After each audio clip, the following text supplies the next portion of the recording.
My name is Hakizimana Daddy Paul. Hakizimana, which means God heal. Daddy, which like a father to the other children that have been together. And Paul, which was my father's name. I was born like other children, with a mother and father, with my other siblings. We were just a happy family. My father was a hard-working man. I loved him with all my heart. He was my hero. And it happened that it was during the genocide time. So as they were hunting for the Tutsi and the Hutus, my mother, he was a Tutsi, and my father, he was a Hutu.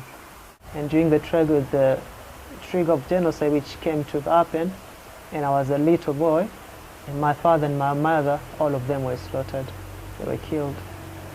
And after they were killed, I was the only little children that will remain, and my other sisters, all of them.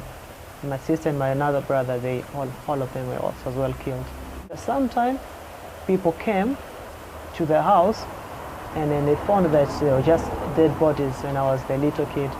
And by that time, I was taken to the orphanage when I was small. I couldn't believe that this could be possible. I knew when I was 6 years old, I knew that I was alone. I knew that it was just a bird flying, trying to find where it can find peace. I wanted just to kill myself, to commit suicide, because life was meaningless to me. And I could help them to take shower, to shower together, sometimes help them to take shower, the small ones, and then which they came to name the father, like dad. Yes, around senior 2, senior 4 there's a man whose name was Eric Hyde. Eric Hyde, he was an American serving in American embassy in Rwanda. So he knew the church of Jesus. He was the member of the Church of Jesus of Latter-day Saints. Then one time he asked me to come and visit them as where they were worshiping. And I felt more like it is a family. It is a good place that I can still going to visit with them sometimes. The whole year, many people were coming and be baptized, but for me, it was hard for me to make that decision. It took me a year and 6 months. Then after 6 months, I decided that, yes, I feel ready, I can be baptized. So I arranged my baptism, and we went to River Muhazi. We went there with many members, because everybody loves me, and I felt that I have the full support from them. Brother Elder Andres, we're called to be the first couple in Rwanda, and Sister Andres, they came to Rwanda, and I loved them very much. They taught me, they were true friends to me. They will become part of me, part of my family. I loved them. I loved to be at the church. I loved to perform. I loved their motivation. I loved to love music and love to be close to her. She taught me some principles and taking some lessons as well. Come, come, he says, no toil, no labors free, but rejoice when you wait. From Kenya, President Opa asked me the same question. Are you preparing for your mission? I said, President, no, how? How can I prepare myself to go for that? He said, you can prepare. You have all the energy, you have all the power, you have the testimony. Big letter to my sponsors in America. And I asked them, and I told them about my decision to go to serve a mission. And I was already in school already. I was already at university, finished my first trimester. They wrote to me back in 2 sentences, and they said, remember the consequences. And after this, there will be no chance for us to help you anymore. I went back home, I prayed about it, and the answer to me was that warm feeling in my heart. And indeed, I felt that I have something to do. There is something I have to that's going to bring happiness to other people. And now, I'm in Uganda, I'm serving my mission. I'm very happy. I'm happy for the service that I'm giving to the people.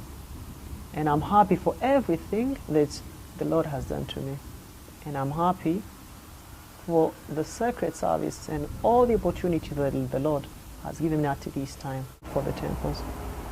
Good for my family, for my parents, on the other side of the veil. And I know that the Lord is watching them. I know that I was left to tell the story. I was left to do some service for them. Surprisingly, whenever I go on my emailing every Monday, I find some. He emailed. I find some. Even 2 other people had emailed me, or 3 other people had emailed me. That makes me a sense of belonging. Proudly be the Father's mercy, from His love to save more.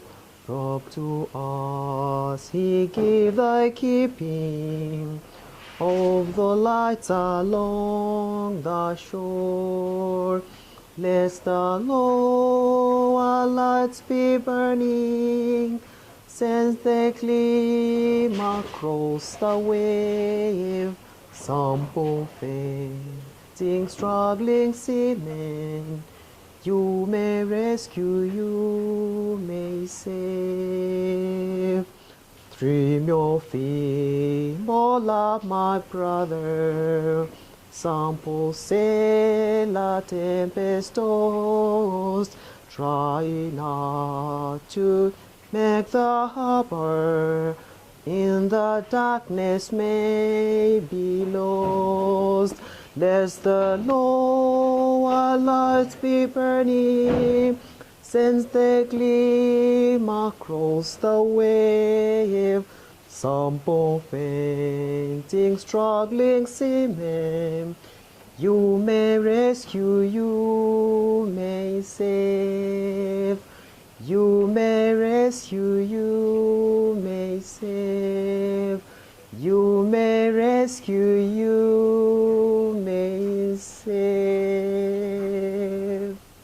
I'm so grateful. I'm very, very, very grateful for everything the Lord has given to me.